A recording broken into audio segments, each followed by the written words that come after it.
Most advancement is actually pretty easy to evaluate.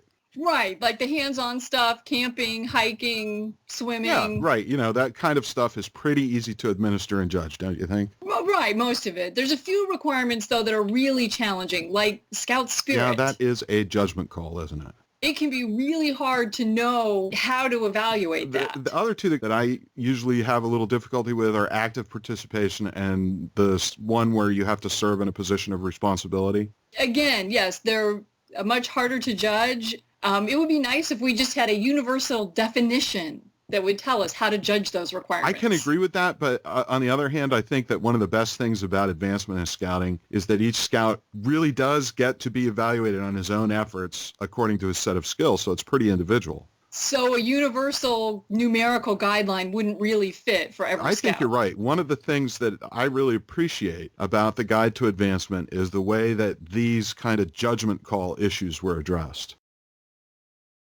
Okay, so what we're going to talk about in this presentation is how to evaluate these judgment call requirements. And we'll begin by discussing reasonable expectations because that's a real important element to all of those requirements. Right, we like to be reasonable. Yes. And the other ones that go along with this would be the active participation, Scout Spirit, and positions of responsibility. Okay, this all sounds really good, but whose standard of reasonable are we talking about? How do we know what reasonable means in this context? That's why we called it judgment calls, because reasonable is going to mean different things to different people. A unit's allowed to establish expectations that are acceptable to its charter organization and its unit committee. Now, we don't want expectations for advancement purposes to be so demanding that they're impractical or impossible for today's youth and families to achieve. We need to allow our youth members to balance their lives with positive activities outside of scouting. So each individual unit is going to decide what's reasonable for them and for their scouts? That's right. And ultimately, a board of review decides what is reasonable or what is not. So these expectations might be different between one unit and another unit across the country. Each unit is going to determine what works best for their youth members according to the way they administer the program. So my unit should come up with some kind of formal numbers that our scouts have to meet. So some units do find that useful, others don't. It's really up to the chartered organization and the committee. Okay, so those two groups work together to decide what's appropriate for that unit at that time. Yep. Okay. Well, what about standards for other things like parental involvement? Maybe I think it's reasonable that if a scout is in my unit, one of his parents should spend a certain number of hours volunteering with the troop. Things like that, and dues payments and uniforms and things. Of course, units are going to establish expectations about that, but let's separate those from the expectations directly related to a scout's level of activity, because we're not going to consider any of those other expectations in evaluating the advancement requirement. So only the scout's own level of activity is evaluated by the board. That's right. Okay. And how do the scouts know what the board is going to expect of them? Do they find this out when they sit down for their board of review? Oh, no, these expectations need to be shared and understood by all the scouts in the unit as soon as they're established. So the scout shouldn't be surprised when he goes to have something signed off or goes to a board of review to find that there was something that was expected of him. Well, that wouldn't be very fair to the scout, would it? And he should really know and understand these reasonable expectations.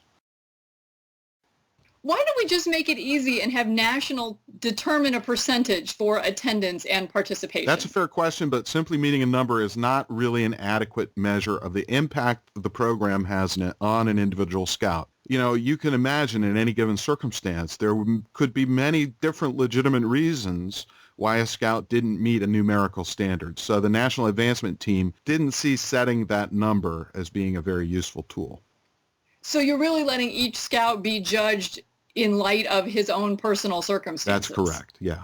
Okay.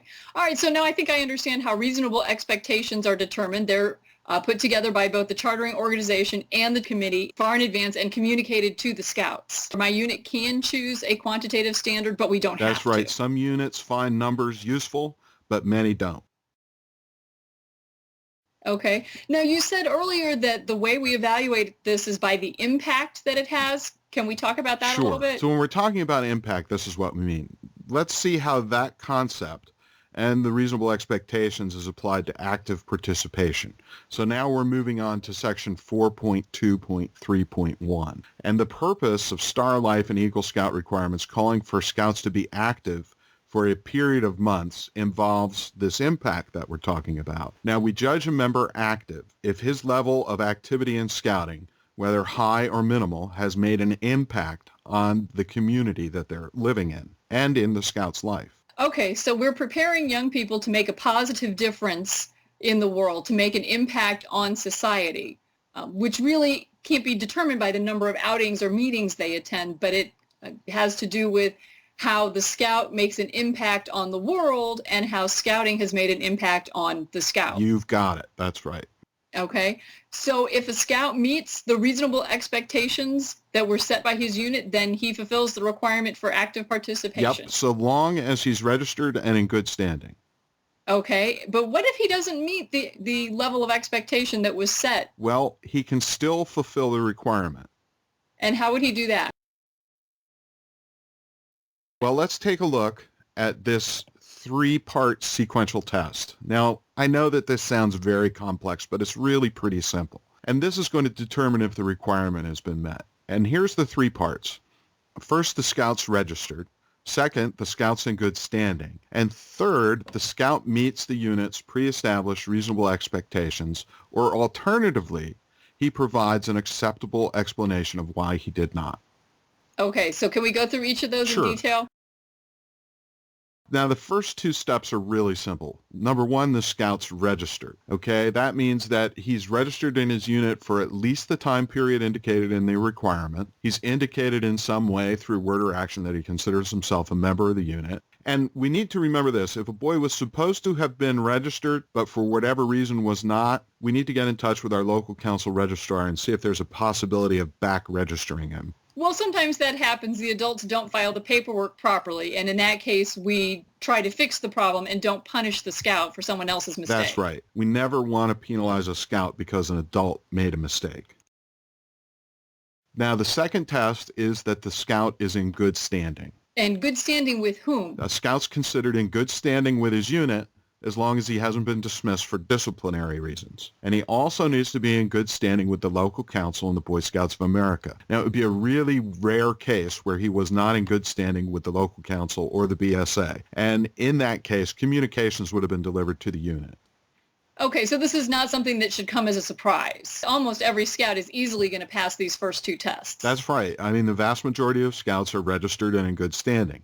These are pretty much administrative matters, and they shouldn't be misunderstood as anything else. Okay. Now, the third test is the scout meets the unit's pre-established reasonable expectations.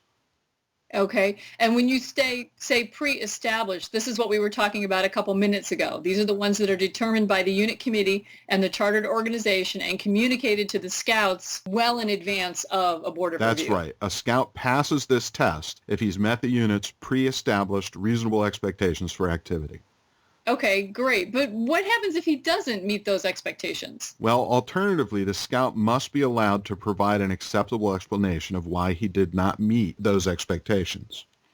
So the board of review or the unit leader can choose to ask him why he didn't meet them? It's not really a choice. They must apply this alternative third test. It's not an option.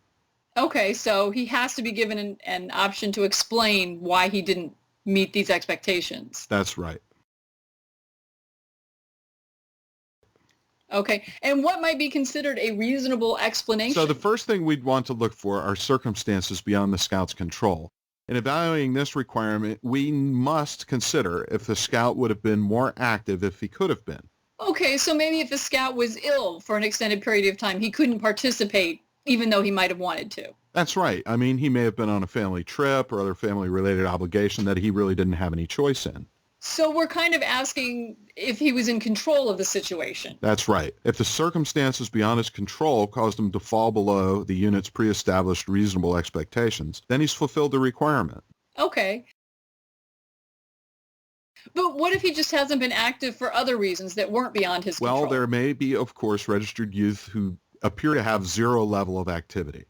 and maybe they're out of the country on an exchange program or away at school, but a conscientious leader is going to make a call and discover the scout's intentions. So it's the leader's responsibility to contact a scout that we haven't seen for a while and who appears to be inactive? That's right. That's what conscientious scout leaders do.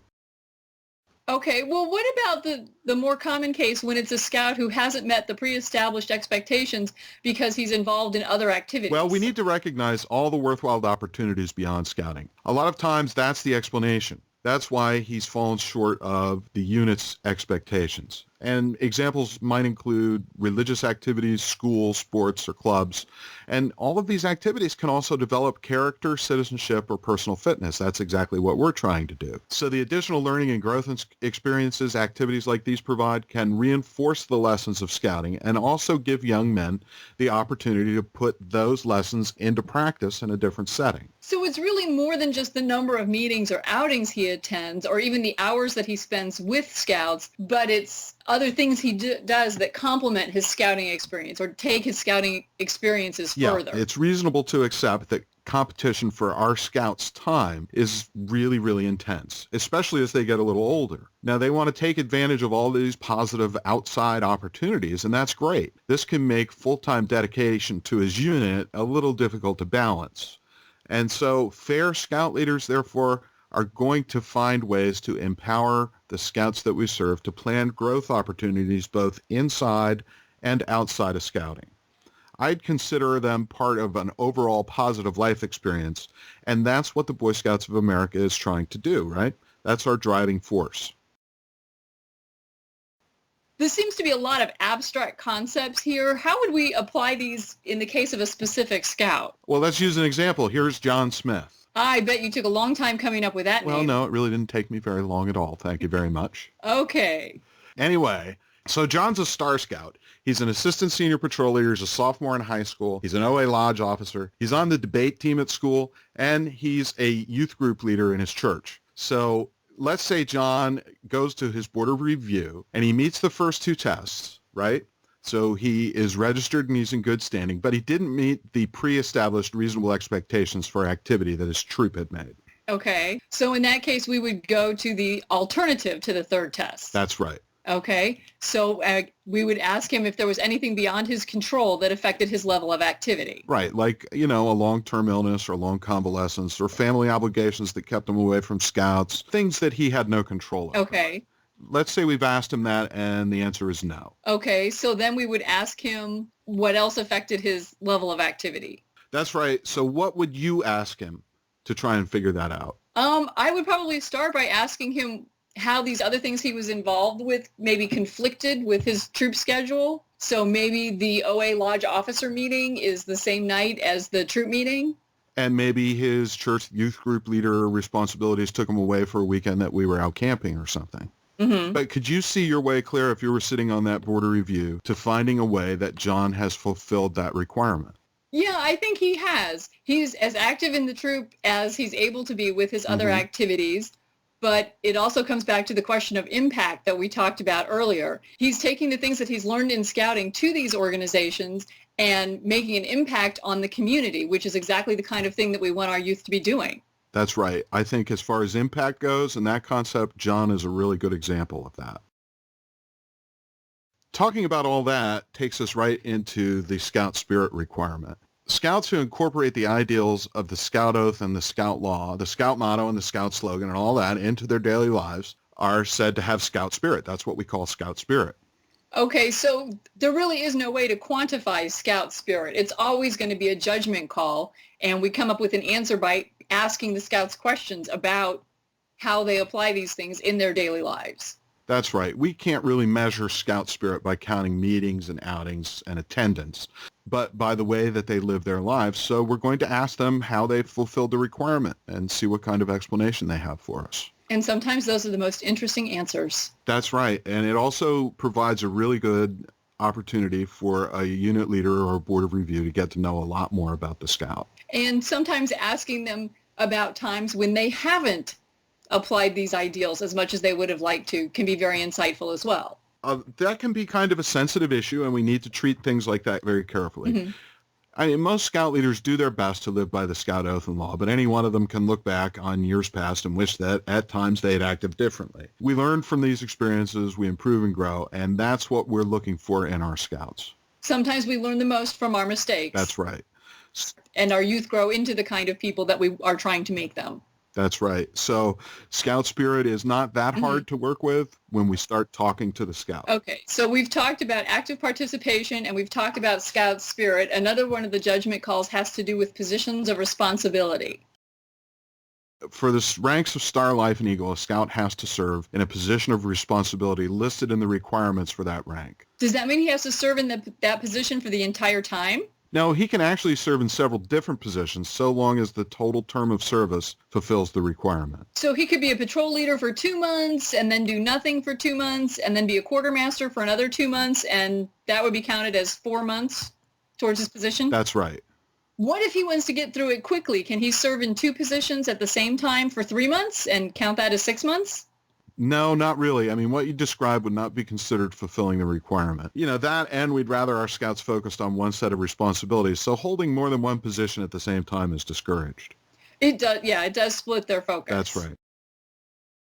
Okay, so now wait a minute. Aren't these called leadership positions? Well, some positions of responsibility are focused on leadership, and some are focused on supporting Scouts in various ways. Okay, so a Scout who's a patrol leader, that's a leadership position. Of course, yeah, that's a leadership position, but it's also a position of responsibility, isn't it? I mean, a patrol leader's position of responsibility is focused on leading his patrol. That's a different focus than a position like maybe scribe or quartermaster, who are focused on supporting their fellow Scouts in other ways. But a quartermaster or a scribe, they're not leadership positions anymore? Just like they have always been, those roles are going to have elements of leadership. I mean, a quartermaster or scribe is going to direct other Scouts at times, and he's also going to provide a strong example.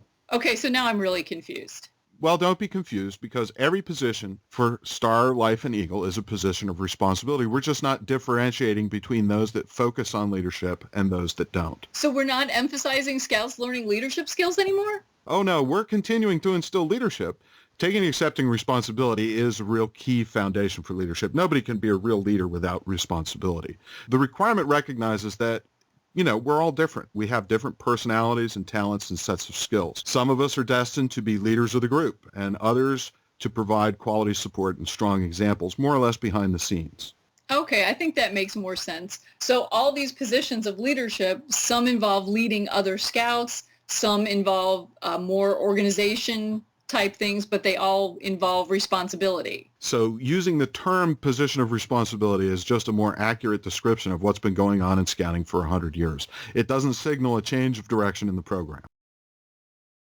So only the positions that are listed in the requirement are acceptable for meeting this requirement? For Star and Life ranks, a unit leader does have an option. He can assign a leadership project as a substitute for a position of responsibility. Now, if they're going to do that, he or she should consult the unit committee and the unit advancement coordinator to arrive at suitable standards. The experience a Scout gets from that leadership project should provide lessons similar to those listed in positions of responsibility, but it must not be confused with or compared to the scope of an Eagle Scout service project. Okay, so we're back to these projects have to have pre-established reasonable expectations that are communicated to the Scout before he begins. You've got it. So with all these positions of responsibility, some Scouts take it and run with it, and other Scouts don't do as much. So how do we decide what level of performance meets the requirement of being in a position of responsibility? Okay, so when a Scout assumes a position of responsibility, something related to the desired results have to happen. It wouldn't be very fair to the Scout, nor to the unit that he's in, to reward him for work that he's never done.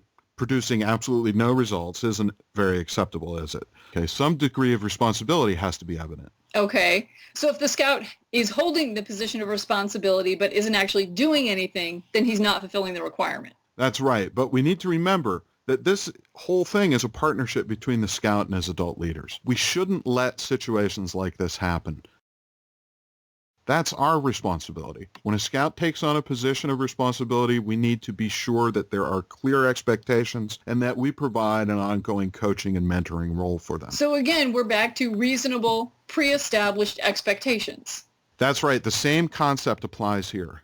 And are these expectations set by the unit as well? Yep, there's information in the Scoutmaster's Handbook that suggests specific responsibilities for all the different positions listed for Star, Life, and Eagle. So I just use the job descriptions in the Scoutmaster's Handbook and stick with those? Well, the job descriptions are there to help you and the Scout determine what the expectations will be. It's not a set of rules.